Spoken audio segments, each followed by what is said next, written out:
이번 전체적인 코로나 이후 시작된 대세 강세장의 시작과 끝을 함께할 종목으로 카카오를 꼽으셨는데요. 또 네이버도 이제 보통 이 시총 순위도 최근에 엎치락뒤치락 하면서 많이 관심을 받고 있습니다. 네이버랑 카카오 계속 올라가서 부담스러워하시는 분들도 많이 계신 것 같습니다. 어떻게 하는 게 좋을까요? 제가 작년 5월쯤이었던 것 같아요. 예. 네이버는 강남역에 있는 빌딩. 예, 강남 빌딩. 네, 카카오는 홍대에 있는 빌딩. 예. 네, 그렇게 왜냐하면 작년에 부동산을 하시다가 이제 주식으로 넘어오신 분들이 많아서 주식을 살 때 개념이 안 잡히잖아요. 그래서 우리나라의 우량한 기업들은 어떤 개념으로 사셔야 되는지 제가 이제 자꾸만 부동산으로 비유해서 예. 많이 설명을 하다 보니까 근데 강남역 홍대에 빌딩을 가지고 계신 분이 지금 오늘 내 빌딩의 시세가 얼마 되지? 찾아보면서 안 보시죠? 뭐 14억짜리가 지금 예. 15억 5천이 됐네 팔아야 될까 뭐 고민 안 하잖아요. 예. 단지 부동산하고 주식은 약간 본질이 다르다 했잖아요. 예, 맞습니다. 부동산은 변동성이라는 게 이렇게 올라가는 자산이고요. 주식은 이런 변동성을 가지고 움직이는 자산이기 때문에 강남역에 14억짜리 빌딩이 갑자기 50억이 되기도 하고요. 예. 말도 안 되게 7억이 가기도 해요. 음. 그런 성질이기 때문에 우리가 변동성에 의한 거품이 너무 생긴 게 아닌지 예. 변동성에 의해서 너무 이런 주식을 이 가격에 사게 해줘. 예. 그래서 와칭하고 있어야 되는 거거든요. 아, 항상. 예, 그런 차원에서 카카오나 이런 예. 네이버 같은 주식은 우리가 정말 많이 사 먹고 그냥 꾹 쥐고 가야 되는 주식인데 예. 지금은 음. 2개월 반 전에 비해서 70% 올랐어요. 예. 카카오가. 거의 2배 예. 올랐죠. 그럼 70% 올랐으면 이번 1월 달에 삼성전자, 하이닉스, SDI, LG화학 전부 다 7, 80% 올랐었잖아요. 예. 그렇게 7, 80% 오르고 딱 쉬어버리잖아요. 예. 네, 그런 것처럼 지금 아주 위대한 기업이고 우리가 네이버 카카오를 대체할 어떤 뭐 지금 그런 경쟁자가 없는 상황에서는 꾹 쥐고 가야 되는 주식은 맞는데 가지고 계신 분들은 그냥 계속 네. 가지고 계시면 돼요. 근데 내가 이걸 사야 되냐 말아야 되느냐 하는 분들은 지금 사시면 이거 또 삼성전자 9만 원에 산 것 같아. 예, 그런 느낌을 많이 받으실 것 그런 같아요. 약간의 인내가 필요할 수가 있어요. 예. 그래서 지금 사시는 한 8, 9, 10월 달까지 이게 대주주 과세 요건이 하나의 기회가 될 건데요. 그때 외동의 네. 물량이 좀 나온다는 말씀. 카카오를 9억 9천을 갖고 계셨던 분은 지금은 25억이 돼 있을 거예요. 예. 그러면 팔아야 되잖아요. 대주주 과세 요건 때문에. 그런 약간의 이런 대주주 과세 요건에 의한 눌림목의 기회를 한번 줄 것 예. 같기 대주주 때문에. 과세. 예, 그럼에도 불구하고 안 빠지면 예. 뭐 2, 3개월 그 가격 조정을 다 받았다 생각하고 기간 예. 조정은 그때 맞습니다. 사시면 되는데 지금은 어쨌든 뭐 10월 달까지나 한 번의 기회를 한번 노려보시는 게 약간 딥의 기회를 한번 노려보시는 게 좋을 것 같습니다. 예, 12월에 앞두고 뭐 연말까지 계속 대주주 예. 과세로 인한 수급을 좀 주의를 하라 이렇게 말씀 주셨고요. 저희 해피네이션 송님이 질문 주셨습니다. 포스코랑 철강 업종 전반적으로 어떤지 여쭤보셨고, 루카콱님께서는 카지노 주식 묻어두는 게 어떨까요? 라고 질문 주셨고, 또 이제 내년에 이제 외국인 관광이 좀 정상화된다는 걸 가정해서 좀 카지노랑 포스코 등 철강 이 두 개를 이제 좀 질문 주셨습니다. 이 포스코 같은 기업은 말 그대로 사이클을 타는 기업이잖아요. 예. 시클리컬한 기업이잖아요. 그래서 2004, 5, 6, 7, 8년도에 중국의 고성장, 중국이 베이징 올림픽을 앞두고 엄청난 인프라 투자를 하게 되고요. 중국 GDP가 2007년도에 14.2% 성장을 합니다. 그 14.2%에서 고정 지출이 정부 지출에 해당되는 부분이 차지하는 비중이 거의 40%가 넘었어요. 정부가 베이징 올림픽을 앞두고 엄청난 인프라 투자를 했던 거죠. 예. 그러면서 전 세계 원자재를 다 스크롤 블랙홀처럼 빨아들이면서 뭐 철강 가격뿐만 아니라 뭐 원자재 가격이 급등을 했었죠.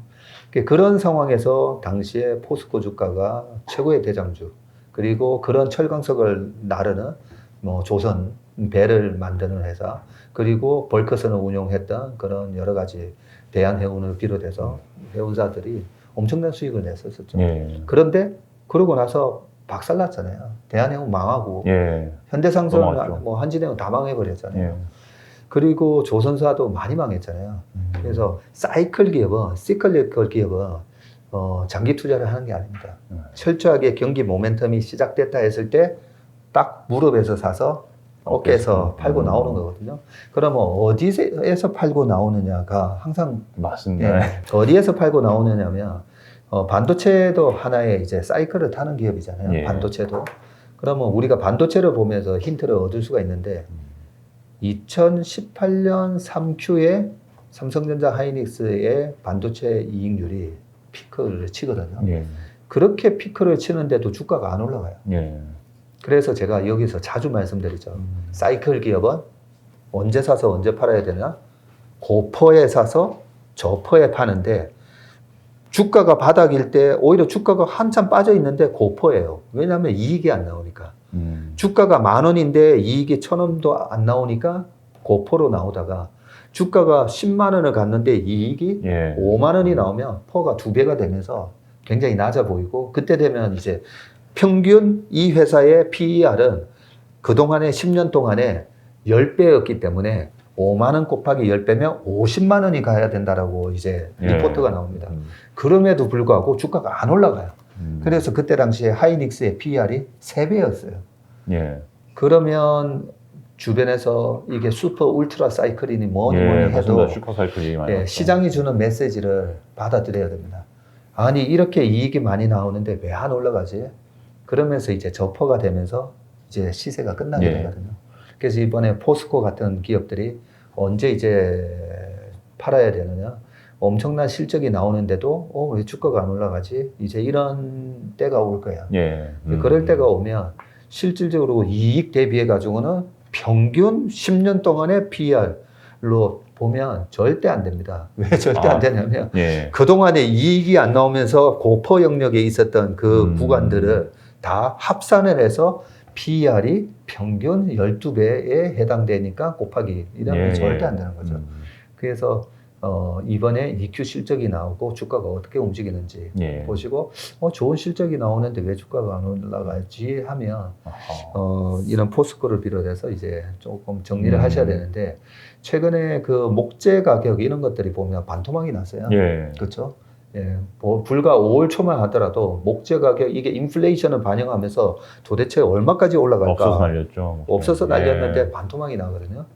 그런 부분들, 그 다음에 최근에 이제 비트코인과 같은 것들이 이제 7만 불에서 3만 불 깨졌다가 3만 5천. 예, 그렇게 보면, 이런 약간 커머디티 쪽도 우리가 생각한 것만큼 뭐 여기서 더 추가로 가기보다는 약간 한번 비중을 줄여놓고 예. 볼 필요는 있다. 예, 그렇게 생각하고요. 그 다음에 이제 두 번째가 이제 카지노 같은 기업이잖아요. 예. 그러면 글로벌하게 지금 카지노 같은 기업들, 피어 그룹들 보면 이제 올라오다가 또, 뭐야, 델타 바이러스 하면서 예, 또 맞습니다. 주춤하고. 그런데 이게 아직까지 실적이 안 나오잖아요. 근데 최근에 HMM 같은 기업이 실적이 막 몇천억 조 단위로 나오니까 주가가 결국은 거의 20배 가까이 예. 올랐거든요. 엄청 많죠. 그래서 이런 카지노도 어떻게 보면 경기 사이클을 타는 그런 기업이라고 보시면 되거든요. 그렇다면 지금 시작도 안 했잖아요. 예. 그런데 이제 관점에 달라서 다르게 볼 수가 있어요. 아니 박전무, 지금 델타 변이 바이러스가 이제 시작되는데 그게 작년보다도 훨씬 더 큰 쇼크를 낼 거다라고 생각하는 분들은 그런 분들이 계시기 때문에 사실 예. 최근에 카지노 주가나 그렇죠. 예. 뭐 항공주나 이렇게 밀렸던 거죠. 예. 밀렸는데 그러면 지금 최근에 우리나라도 800명 뭐 이렇게 맞습니다. 됐잖아요. 예. 근데 우리나라가 800명 이렇게 넘어서는 숫자가 나온 게 1월 초 이후로 처음이라 하잖아요. 처음이죠. 그러면 1월 초, 작년 11월, 12월, 1월 2차 팬데믹이 전 세계적으로 가장 많았던 구간이잖아요. 그 많았던 구간의 주가는 어떻게 됐죠? 엄청난 랠리였었죠. 예. 그래서 지금 2차 뭐 변이 바이러스 솔직히 저는 신경 안 씁니다. 예. 솔직히 저는 신경 안 쓰고요. 제가 신경을 안 쓰고 있다가 오늘 사람들이 실질적으로는 큰 데미지를 입으면 예. 안 되기 때문에 예. 저는 최근에 스포츠 채널을 다 돌려봐요. 관객 수를 보시나요? 지금 예. 그 테니스도 예. 이번에 윈블던이 있었던가요? 예. 그렇죠? 윈블던에서 관중석에 사람들이 어떻게 앉아 있는가 보거든요. 예. 작년 요맘때는 텅텅 비었었죠. 예. 근데 지금은 관중들 꽉 꽉 차 있어요. 예. 윈블던 경기도 꽉 차 있고 최근에 지금 유로 챔피언십 예. 뭐 하는 거 예. 그것도 보면 관중들 다 꽉 차 있어요. 그리고 메이저리그 야구도 이렇게 보면 유현진 나올 때 예. 보이죠. 관중들 거의 70% 차 있어요. 그런 걸 보면서 2차 변이 바이러스에 대해서 사람들이 느끼는 공포가 별로 심하지 않네.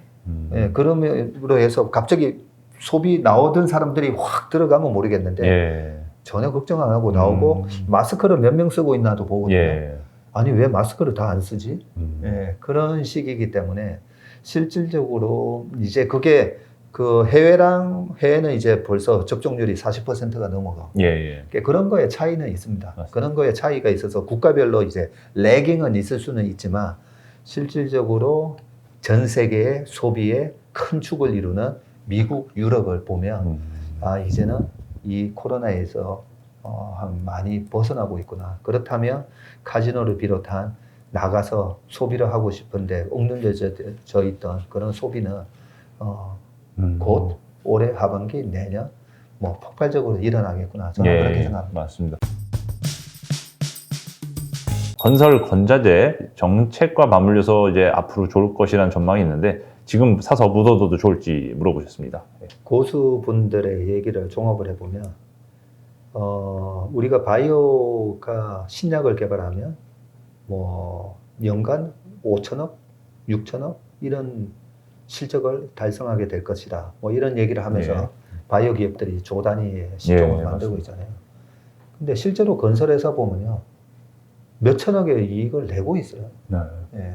이 경기가 이래 돌았을 때 보면 명품 주식부터 많이 올라갔잖아요. 예. 루이비통 그런 회사처럼. 그럼 우리나라 부자들이 제일 정말 갖고 싶은 명품이 뭔가? 라고 얘기해서 우리는 보통 에르메스, 샤넬, 루이비통 뭐 에루샤 아니냐라고 예. 얘기했더니 예. 아니라는 거예요. 뭐죠? 했더니 아크로라는 거예요. 예. 리버에 공원도 있고 그 네. 아크로 말씀하신 것 같습니다. 예. 그런 기업들은 이미 수익을 막 올해 예상 수익이 8천억이 넘어요. 예. 8천억이 넘는데 시총 이제 3조도 안 돼요. 예. 그런 거 보면 조금 뭐가 이상하죠.